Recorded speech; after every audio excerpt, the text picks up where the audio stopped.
Hey everybody, Colleen Patrick-Goudreau here. Let me know if you can see this okay because my connection isn't always fantastic here. Outside on the deck on this beautiful, can I say spring day? It's not spring yet, but it's a beautiful day. And I'm joined by Michiko. She's my little partner in crime there. And yeah, she's not going to answer any questions, so I'm going to answer all the questions you have.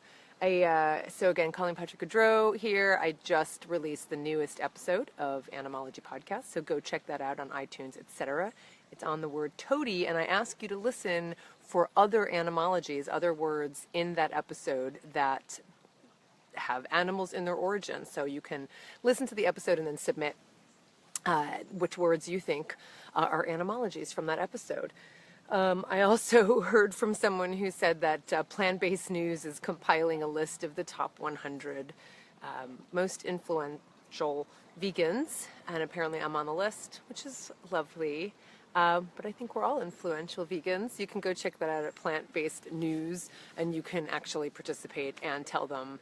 Apparently they're asking people to make little videos of the people on the list, including myself, so you can make a little video with a little snippet that says, you know, hey, CPG, I love her cats, they're awesome, something like that, and you could submit that. So anyway, that is my news for the day.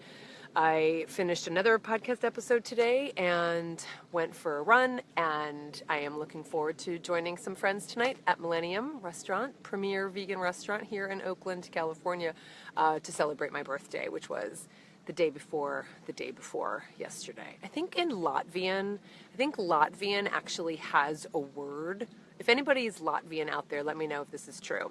Apparently, Latvian has a word that means the day before yesterday. So like yesterday is just the day before today, but apparently Latvian has a word that means the day before yesterday. I think it's pretty cool. So if you're Latvian, let me know. Actually, I do have a Latvian friend, so write us. If you're on here, let me know. I really want to know what that word is, because I love that I'm going to use it. Because we need a word for like the day before yesterday. Thank you, Vita, and yeah, Jillian, that's really sweet. Hello, Heather. Hello. Hello, Nicole. Happy day to all of you. So if you have any questions, I wanted to open it up for some quick fire vegan questions related to veganism and animal activism and animals and language, all things related to living compassionately. I think there's a lot of reason for us to have hope, and the reason I have hope is because of all of the work that everyone's doing to be a voice for animals and an advocate for animals, to be ambassadors of compassion. So that's what I consider myself, and all of us have the opportunity to be ambassadors of compassion just by living our lives and influencing the people around us, inspiring the people around us. We don't have to be experts in nutrition and experts in food and experts in anything related to veganism.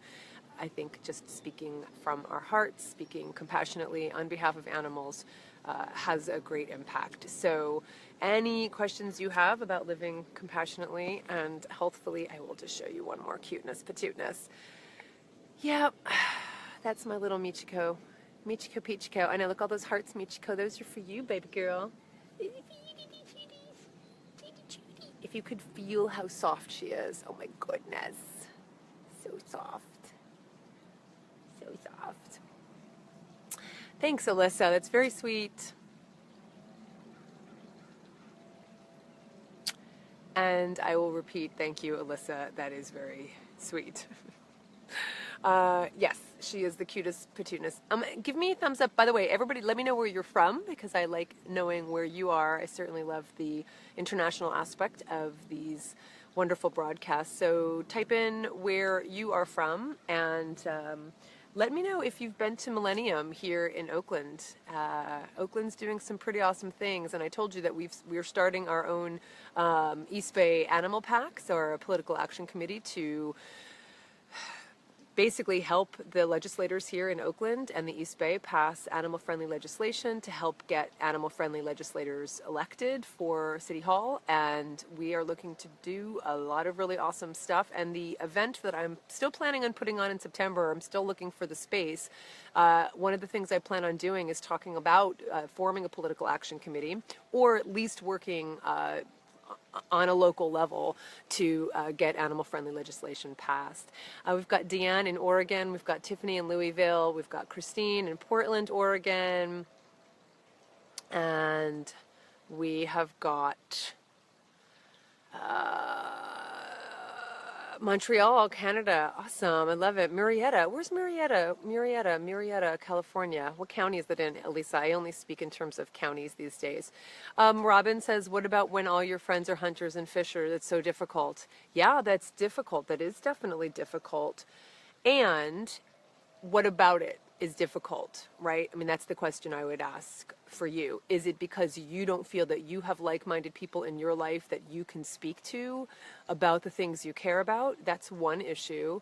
Or is it that you feel that despite the fact that you care so strongly about animal protection, animal rights, compassion, veganism, whatever it is you care about, that they don't respond to it?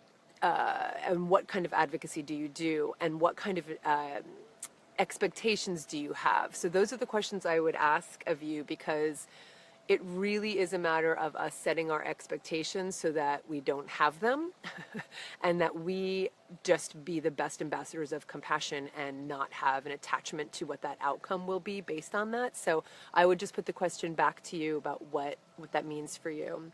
Hello, Beverly in Australia, and Winnipeg, Canada. Hello, Jennifer. It's between Los Angeles and San Diego near Temecula. Oh, okay. I love the word Temecula. I love that word. I don't know what it is. Something about the rhythm of the syllables and the combination of those consonants. I love Temecula. And I love Dublin, Ireland as well. Hello, Paul. Thanks for joining us. And Debbie in Bakersfield, Kern County. You know, I know Kern County. You tried Pizza Rev after I visited last month. I had no idea they had vegan sausage. It was delicious. Thank you for giving me another option. I love, Debbie, that you live in Bakersfield and you had never been to Pizza Rev because you didn't know that they had vegan sausage there. And that our visit to Kern County down from Oakland is what helped you learn about the pizza at Pizza Rev. That is so cool. Can I just show you one more? Because I can't. She just keeps getting cuter. It's painful. I love it. And we have 3 more counties planned. We actually have one county next weekend. I think it's next weekend. Yeah, next weekend we're going up to Yolo County. And hello, Jill from Lawrence, Kansas. I saw another question here from Nicole. Do you hammer home the nutritional benefits of veganism or the animal welfare end of it when talking to non-vegans? Wondering if you found more success with one or the other. Hello from Minnesota. So Nicole, I have a podcast episode called Vegan for Health versus Vegan for the Animals. What's the difference and does it matter? And so you can find that podcast episode in Food for Thought, my Food for Thought podcast. And what I say in that episode is that I think the most effective advocacy we can play is when we're speaking from our heart. So, and when we're speaking from our truth. So if your truth is that you're vegan for health reasons, you have all of these things to enthusiastically share with other people, that passion, that enthusiasm, that truth is going to come out in a really exciting and authentic and effective way when you're talking to people. If you're vegan, you know, if the main impetus for you being vegan, because of course you can care about more than one thing at a time, but if your main impetus, if someone says, why are you vegan? And you think, gosh, should I talk about the health? Should I talk about the animals? What should I talk about? If the question is, why are you vegan? And your reason for becoming vegan was for the animals, your enthusiastic, passionate response that will be authentic and truthful is going to have more impact than just citing facts about even animal welfare, but also facts about nutrition. Does that make sense? Thank you, Barbara. So what I say in that episode, vegan for health versus vegan for the animals, what's the difference and does it matter, is that I really do believe that when we speak truthfully and authentically with passion about the things we care about, that's what gets people motivated. So for me, and of course I care about all these things, I care about all the reasons to stop eating animal products, but for me it is about compassion. It's because when I found out that I was contributing to the most heinous violence against other animals for nothing, and that I was contributing to people becoming desensitized to their own compassion and desensitized to the violence around them, I could not contribute. It was just it falling over on the other side of the fence. It was that clear to me. And I don't want to pay for anyone to be hurt on my behalf. And that we don't have to was just a no-brainer for me. So that is what I talk about when I talk to people, because it's going to come out the most authentically. It's not going to be authentic if I say, isn't it amazing that, that there's no cholesterol in animal products and people are dying of heart disease. Now, I will say those things, but it's really kind of like, what is the most authentic reason for you? And that's what I think is going to have the most impact on the people you're talking to. Does that make sense? Does that make sense? Does that make sense? Does that make sense? Kevin from Vancouver. Hello, Kevin. Spent the afternoon supporting a young girl from our co-op who just came out as vegan. I love it. Answered a lot of questions for her and her mom and referred them to your resources. Thank you. Thank you, Kevin. That's so fantastic. I love it. I love it. I'm so happy to be a resource. Elise said, sorry, you're awesome. Realized I was commenting on wrong video. Didn't mean to cause offense. Oh, Elise. Okay. Thank you. I wasn't sure what you were talking about, so I just kind of ignored it, but thank you for clarifying. You're welcome, Nicole. You're welcome. And again, that doesn't mean I don't talk about, so I was talking to my mother's boyfriend on the phone a few weeks ago, and he said he's been having pain in his foot.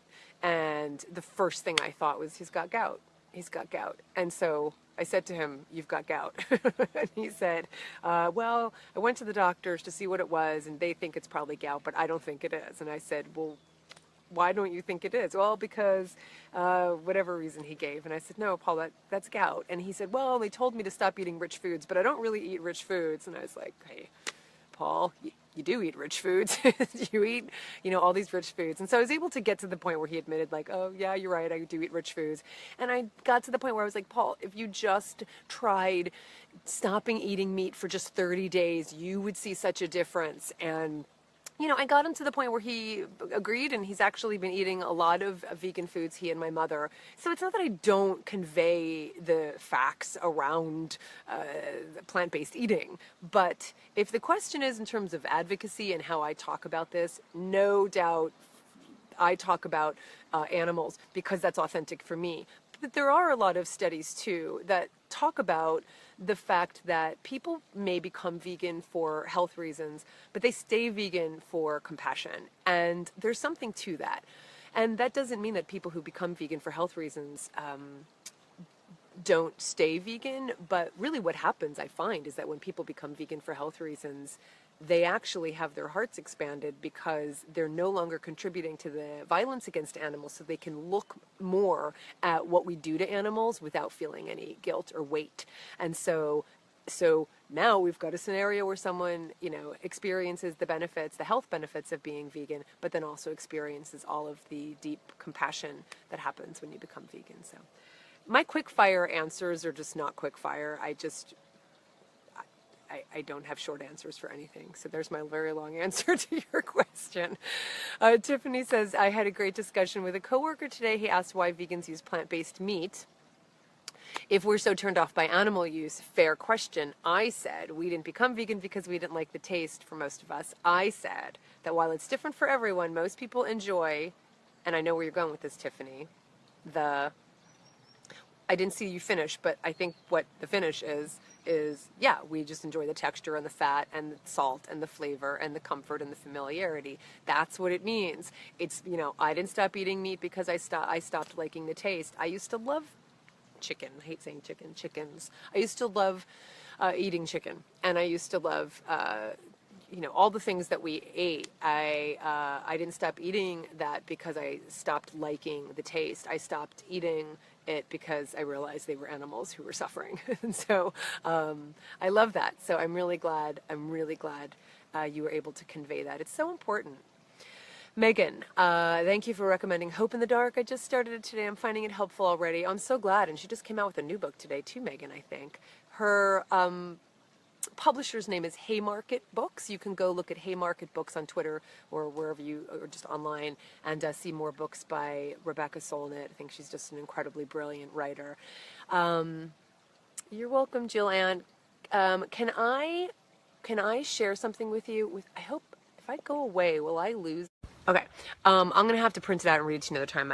My friend sent me. Oh, actually, even though my computer is completely almost out of juice, because I was working out here, because of that cuteness right there.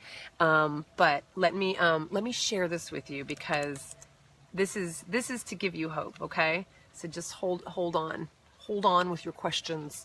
Okay, here's this beautiful quote. It's by Howard Zinn. Stop being cute, Michiko. I can't take it. Here it is. Okay, you ready? Okay, you ready?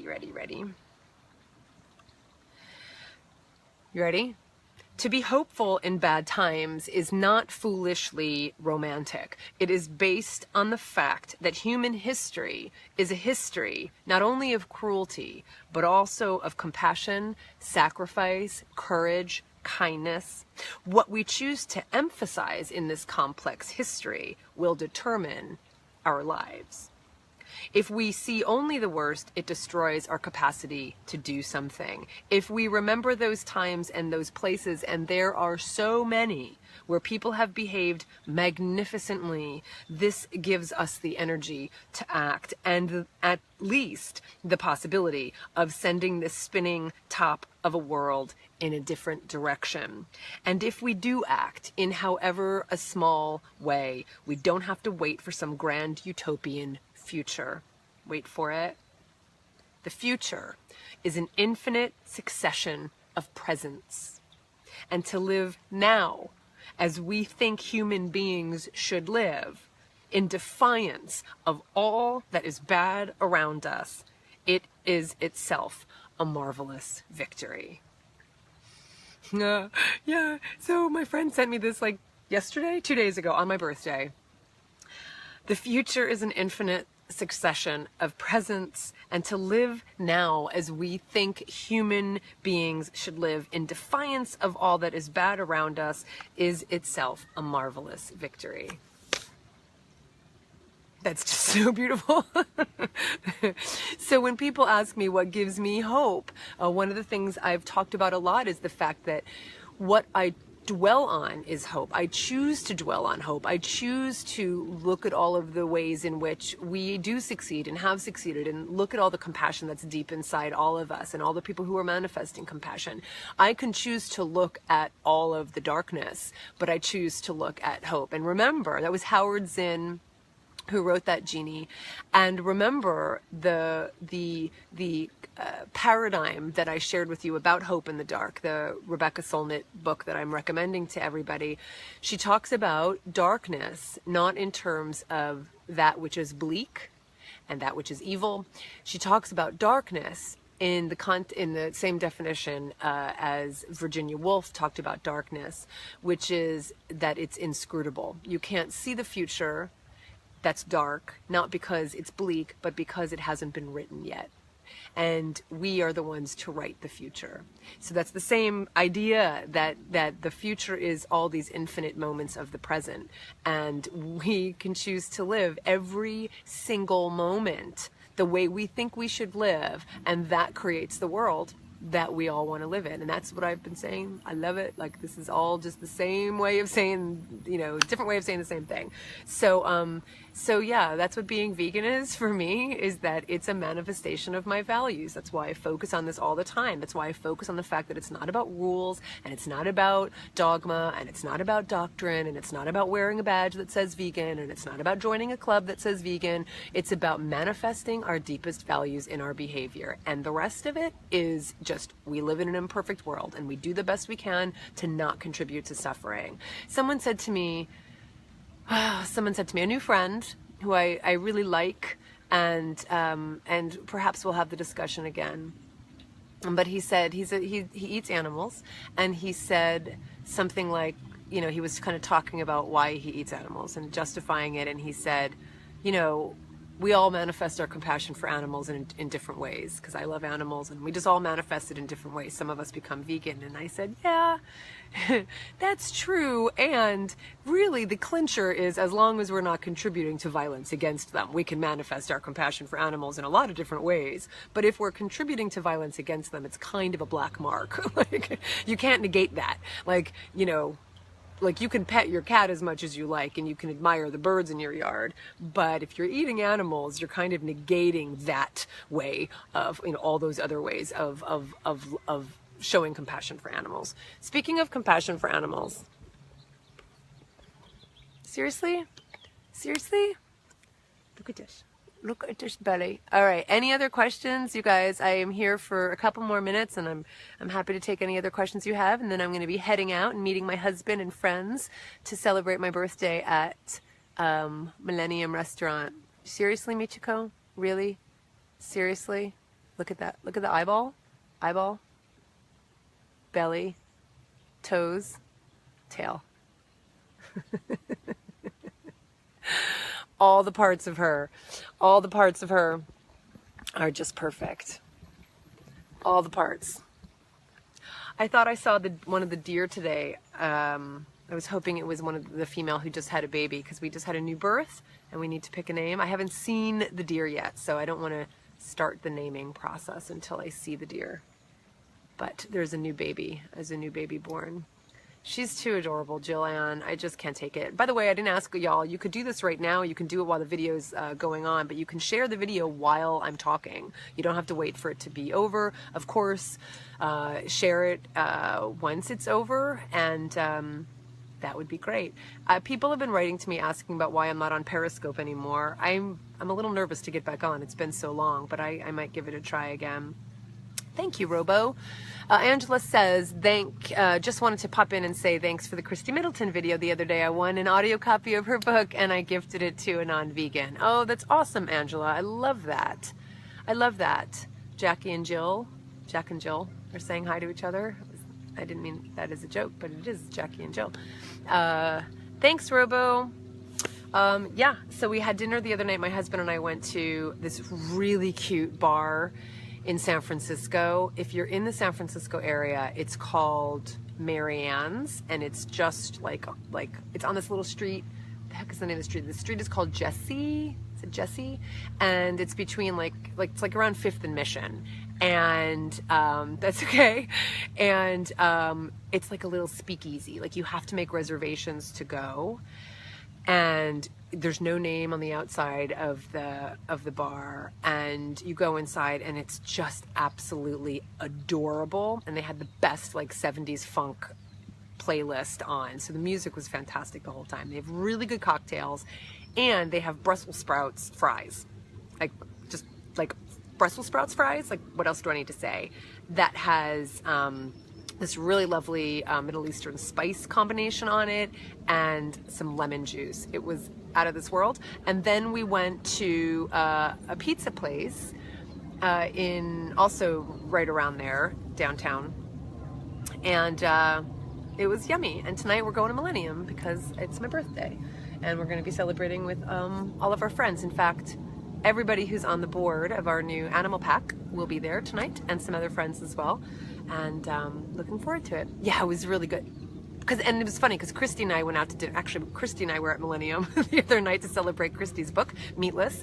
And we went to Millennium, this is the two of us, and we were talking about how the best part of Brussels sprouts when you roast them is when you just get the leaves that are just crispy and with oil and salt, and they're the best. So that's what this was, an entire bowl of Brussels sprouts fries. Amazing, amazing. Thank you, Linda. Thank you, thank you. Well, thank you, Angela, and thank you, everybody, for your questions and your thoughts and your kind words, your support. Please go listen to Animology. I know people have been saying they've been leaving reviews. I don't know if there's something wrong with iTunes, but the reviews haven't budged in weeks. So if you want to go leave a review of Animology, I'd be most grateful. It was my birthday present. I asked for it, and I don't know if anybody gave it to me. So. Okay, I'm going to leave you here. I'm going to leave you with this final thought. I'm going to leave you with this final thought. And have a wonderful day and a wonderful weekend. And that's what I'm leaving you with. Okay? Thanks, Sarah. Why? Because I'm guilting y'all. I'm guilting y'all to go write reviews. Seriously. The toes. The toes. Are you kidding? Seriously? Thank you, Kevin. Thank you, everybody. I'm lingering so that you can enjoy the body. Because this body is a beautiful body. Michiko, do you know I'm exploiting you? I'm exploiting you right now and your cuteness and your body. She gets so mad at me, and when it's time to go inside, she is not going to want to go inside. Thanks, Paul. Thank you. I know. I know. She's got a couple pink ones, too. Do you see the pink? There's a little bit of pink. There's Michi. Oh, you just covered it, Michi. Ugh. Really? She just covered the paw. Seriously? I know, she's very beautiful. Excuse me. No, there's a pink paw right there. See the pink pad? So she's got pink pads as well as black. Sorry, Michi, I'm exploiting you. This is the only way I can exploit kitties. Oh, you're just so cute with the face and the tongue.